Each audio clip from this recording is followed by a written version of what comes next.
বন্ধু বান্ধৱীসকল, আপোনালোকেতো মোৰ বিয়াৰ গীত শুনিলাক হয় না? দুটামানে আৰু কৈ আছে বিয়াৰ গীত লাগে। এতিয়া বিয়া চিয়া এখন আপোনালোকে পাতি পেলাই মোক নামতেই মোক ক'ৰ পৰা বিয়া গীত দিওঁ? এনেই বিয়া গীত দিয়া আৰু বিয়াত থাকি পেলাই বিয়াৰ গীত দিয়াৰ জোচেই বেলেগ। আপোনালোকে বিয়াগিলাখান পাতক, আৰু জেকেইটা বিয়া পাতিব আছে আৰু মোৰ লগৰ ল'ৰাকেইটা জেকেইটা আছে সিহঁতকো কৈছোঁ, তহঁতৰ বিয়া চিয়াগিলা পাত আৰু মোক মাত বিয়া, তেতিয়াহে মই বিয়া গীত দিব পাৰোঁ, হয়নে নহয়?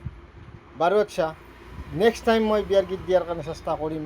কিন্তু আজি এটা বেলেগ এটা বস্তু শুনক।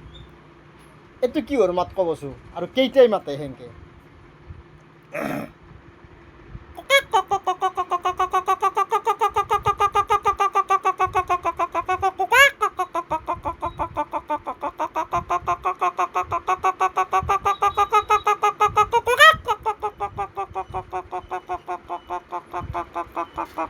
কেইটাই মাতে, কিহে মাতে, ক'ব দক।